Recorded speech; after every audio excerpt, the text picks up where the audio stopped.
దేవీ శరన్నవరాత్రులలో 8వ రోజు ఆశ్వయుజ శుద్ధ సప్తమి సెప్టెంబర్ 29వ తేదీ సోమవారం మూలా నక్షత్రం. ఈ రోజున అమ్మవారిని సరస్వతీ దేవిగా అలంకరించి పూజించాలి. తెలుపు రంగు చీరని అమ్మవారికి అలంకారం చేయాలి. తెల్లని పువ్వులు బిల్వపత్రాలతో అమ్మవారిని పూజించడం చాలా చాలా విశేషము.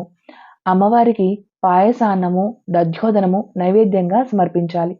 ఈ రోజున అమ్మవారిని సరస్వతీదేవిగా అలంకరించి పూజించడము, సరస్వతీదేవి అష్టోత్తర శతనామావళితో పాటు సరస్వతీదేవికి సంబంధించినటువంటి ధ్యాన శ్లోకాలు, సరస్వతీదేవి యొక్క స్తోత్రాలు చదువుకోవడం చాలా చాలా విశేషం. అమ్మవారిని సరస్వతీదేవిగా అలంకరించి పూజించడం వల్ల అఖండ విద్యా ప్రాప్తి అనేది కలుగుతుంది. ఈ రోజున అక్షరాభ్యాసాలు చేస్తూ ఉంటారు చాలామంది. మూలా నక్షత్రము ఈ రోజున అక్షరాభ్యాసం చేసేటటువంటి వాళ్ళకి శుభ సమయాల గురించి ఇప్పుడు తెలుసుకుందాం. ఉదయం 9 గంటల నుంచి 9:50 వరకు శుభముహూర్తము. తరువాత 11:35 నుంచి 12:25 వరకు శుభముహూర్తాలు ఉన్నాయి. పిల్లలకి అక్షరాభ్యాసం చేయదలుచుకున్నటువంటి వాళ్ళు ఈ 2 సమయాల్ని వినియోగించుకొని అమ్మవారి అనుగ్రహం పొందాల్సిందిగా భావిస్తున్నాము.